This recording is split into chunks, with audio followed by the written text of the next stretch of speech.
So our next session, Preparing for Success, continues this theme of mental well-being and perhaps weaves in some threads from earlier discussions. And it features some people you've met before, Anna Beck, Nancy Clark. They'll be joined by Anna Haag, another Olympic medalist. She participated in 3 Winter Olympics, cross-country skier. And then we have Michael Rosbash rejoining. Now, Michael, among the laureates present, I think it's fair to say, is the best of the amateur athletes. Although one could have an interesting conversation about Nobel laureates and their sports. I think in the audience we have Craig Mello, who is a very keen kite surfer, so we could go down that path, but that's a discussion for another day. This discussion, Preparing for Success, features some very high achievers, but we thought that actually all of us had to prepare for success every day, just getting out of bed and thinking about what we've got to do next. We need to be at our mental and physical peak, and so it's a discussion that is relevant to everybody in the room. And to moderate this, we have Juleen Zierath again. Thanks. Fantastic. All right. All right, so we all managed to get up today, Adam, so that was a good thing. But this is a panel of people who are really interested in sport, nutrition, but also focusing. And that's what we're going to talk about. Really, what do you need to do to prepare for success? And we will take some inspiration from some of the earlier dialogues. But I'm going to turn to you first, because Anna, in your opening session, you shared with us your own personal journey of really realizing that, you know, you had different challenges. And so how did you feel about that? And how did that help you to prepare to be the successful para-Olympian you are today? Yeah, I think it was like when I got my diagnosis, it was like I got a second chance because I always wanted to be an athlete. So I think that my inner fire exploded and I was so ready to do everything I could to be the best cyclist in my class in the world. So, but I struggled a lot when I started to compete with people with the same conditions as me, because I had pushed like the stamp that I was bad, I wasn't good enough. And when I started to compete with people with the same conditions, I was good. And that was really hard to see and understand and feel that I was good. So, yeah, I think it's hard to explain, but I still can't see that I was good. You saw yourself in a whole different light. Yeah, and for 25 years, I have the opposite feeling. So, yeah, but I was so ready to do the work. Yeah. So before I get to Nancy, I'll go to Anna, and welcome to the panel. And, you know, incredible, 3 Olympics. I mean, most people can't even get to 1 Olympic competition, 3. And, you know, gold medals, silver medals. You have been at the peak. So what did it take for you to become that extraordinary athlete? And I know now, you know, you have a different life. So maybe share a reflection on what did it take to get up there, and how did that transform you? Yeah, I think from the beginning, it's just the love of the sport and having a supportive family who see the determination you have for aiming to reaching your goal. And I was not the best as a youngster.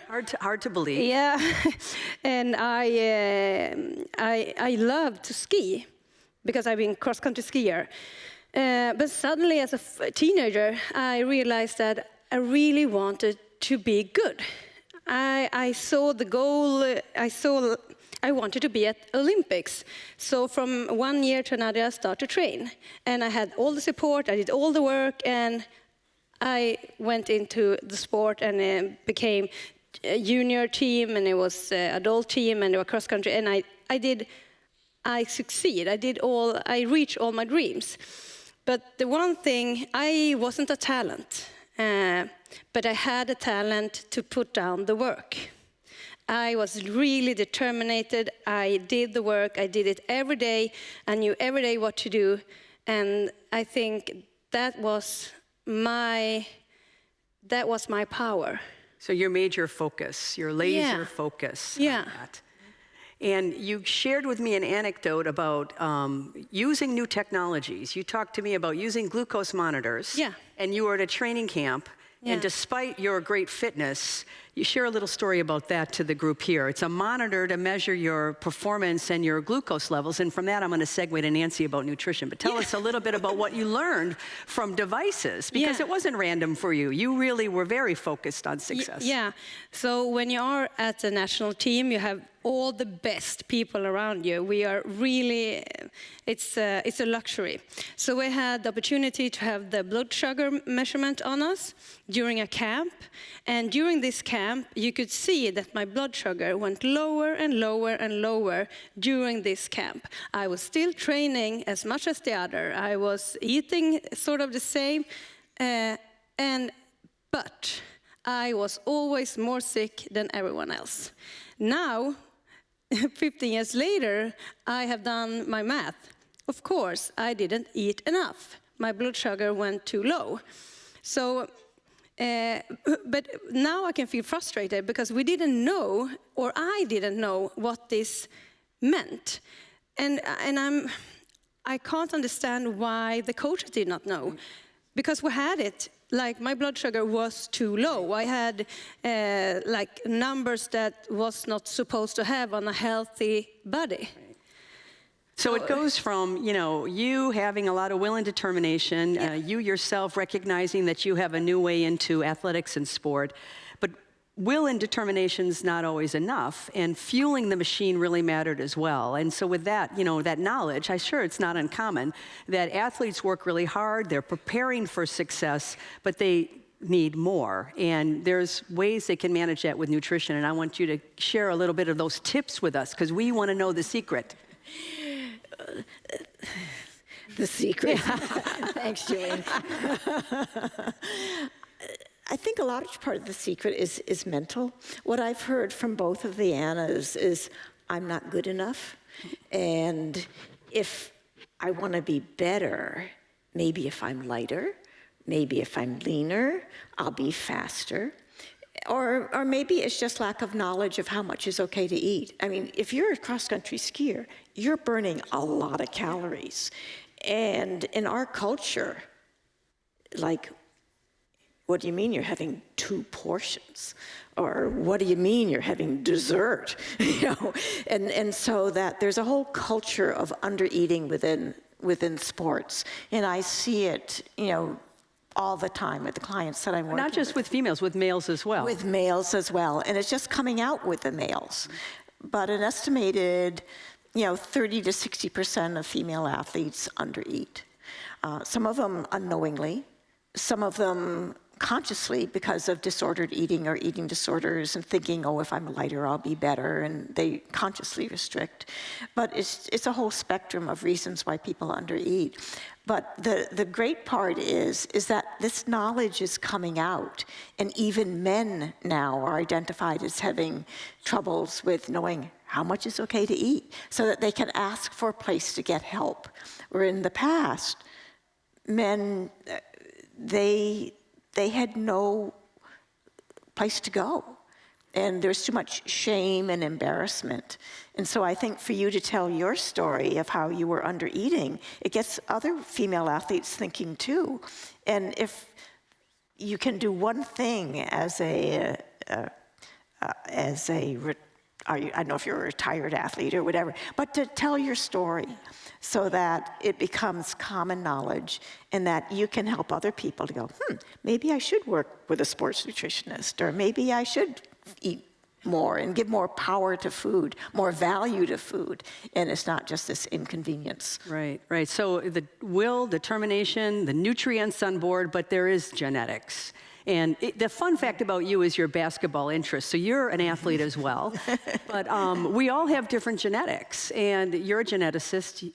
Not only do you work with circadian biology, but what's your feeling about that part that helps us prepare for success? I mean, you can't change your genes, right? So I was very amused by, humbled, I should say, as well as amused by communicating with the women who were up here before coming to Stockholm, because Adam was very generous. He and I have met a couple of times before. and calling me an athlete. I think it may be relative to Adam or something like that. Relative to Adam, you're an Olympian. I was going to say, but truly, I don't belong on the same stage with these women. I did play sports. I spent my entire youth, I would say, trying to dunk a basketball, and I never succeeded. Lowered the. And no, I was tall enough. It's simply I didn't have fast burst muscle. What makes Michael Jordan able to have a 40-inch vertical leap, or why West Africans win all of the sprint medals. I'm simply not. It wasn't lack of will. I'm a very determined human being, but I simply couldn't do it. And I was amused by thinking of my football teammates from college referring to me as an athlete. Fortunately, most of them can't hear well anymore, and so I'm probably insulated from humiliation from that point of view. In any case, the human population, we're extremely heterogeneous group of people, and the people who excel in any area, in this case sports, serve as an inspiration for the rest of us. And of course, it is a journey for all of us. You know, there's aspiration, and I took great pleasure in sports. I actually still do, modest though my current activities are. You know, you have to understand who you are, what you need in terms of nutrition or anything else, and try to titrate your life to accommodate those. And pushing yourself is a good idea, you know, not be too disappointed in what you don't achieve, because there's something else for you out there where you will excel. And so that's the story for all of us. Well, absolutely, and I mean, that's what makes us all so remarkable. So just, you know, you've had these successful careers in athletics. You as a scientist as well, what does it take to prepare for success as a scientist? So these are really very successful people here. But how do you transition from that role to the role you have now? And I'm focusing on our athletes because that's a bit of the story here. But what's the learnings for the average person on the street? Because you've lived lives here, and then there's a shift. Any thoughts about that? Maybe a conversation around that. You know, have the demands of life changed? Are you still focusing on success, but maybe not skiing? I said to Anna today, because you just finished your career, that going from a top athlete career where you know what to do the day, the month, the year, the 4-year cycle, because that's the Olympic cycle, and suddenly it's all gone. And you can see it as like, I can do whatever I want. I took it that way. Oh my God, I lived like 15 years in 3 months. It was wonderful. You don't need to share those details here. That's you keep that to yourself. But then life comes. It's like, okay, this is the life. What are you supposed to do? And I thought I would be some person running around on meetings and being a busy woman. And I realized that the thing I had spent most of my time doing, training, taking care of my body, taking care of my mind, was the thing I was getting like most, I spend most time thinking about.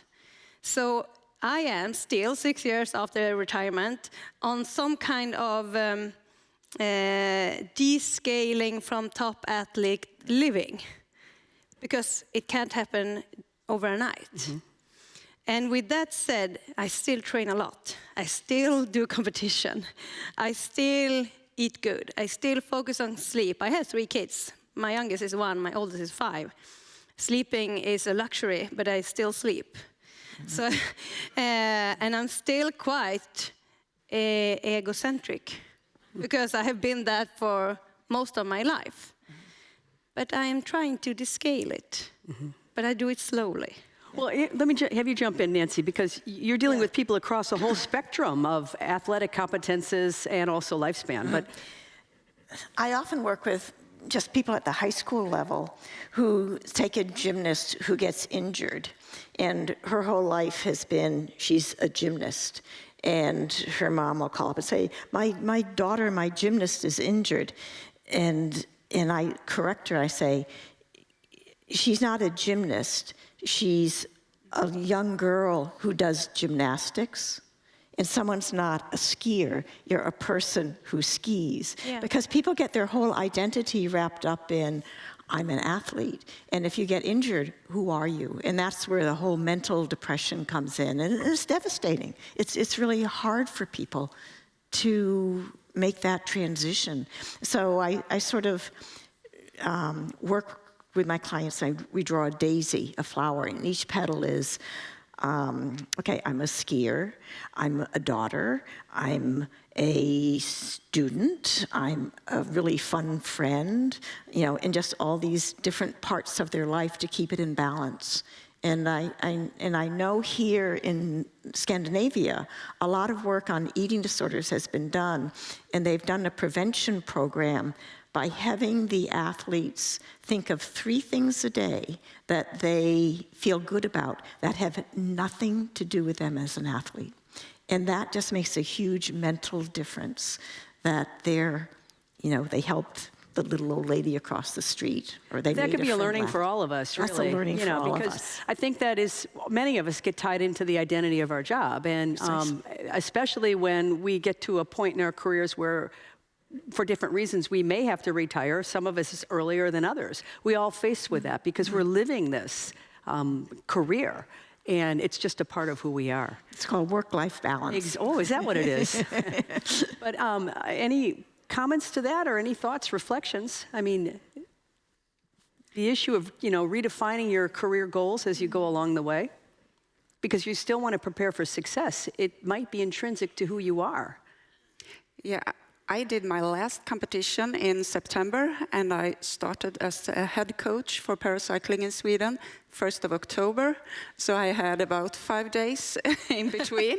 So I haven't landed yet, but I think now I will try to be on other journeys to the top. So I hope that I will.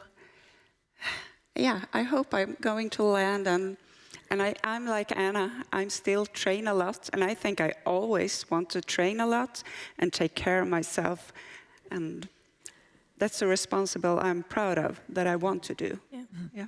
I'm going to turn to you, Michael, because not only are you an extraordinary person who does science, and I want to call you a scientist, but you are also mentoring and training many individuals who are interested in careers in science. And how do you navigate that? Because they're all at different stages, and it's a little bit like athletes wanting to have careers in athletics.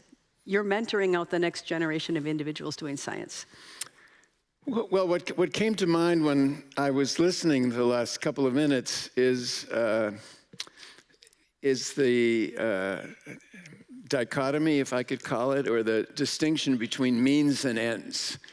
So what I have in common with these women, I think, is love of craft. So if you get caught up in the ends, am I going to make a great discovery, or am I going to win an Olympic medal? And you get caught up in that early, I think it can be very disappointing, because very few people achieve this kind of a goal. And so it's really love of craft, which binds the community together, community of scientists, what we share, and athletics. And that's where we all began. We loved the laboratory. We loved the fellowship of our fellow people and students. And I think athletes are the same in a way. My teammates and the camaraderie that comes, the physical well-being from all of this. And as a mentor, I think you try to pass on to the next generation, the love of craft. And I think it's a mistake to choose a profession with the goal in mind. You really have to love what you do, and to a large extent let the ends just determine it's not in your control where the journey is going to end, but you can really try to find something that you love and then make the journey a pleasure. And I think that's what you try and pass on to your mentees, to your students and postdocs, that this is just a terrific way to spend your time. And if you don't share that, you're in the wrong business. It's that simple. Yeah. Well, that's a great perspective to take on it, because every day you can learn something new, and you should focus on that rather than something down the line that you may not be able to control. Yeah. Other thoughts that you guys want to add into this? Any secrets for it? I'm trying to get the secrets of success out of you, and no one wants to give me that. I got life journeys really important here.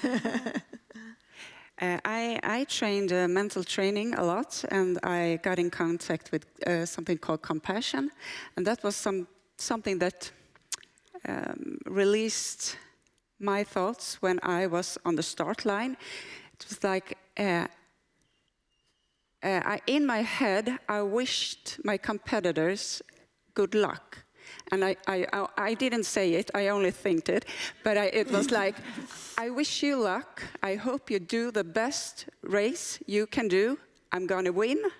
But when you're past the finish line, I hope you will be pleased with your what you have done.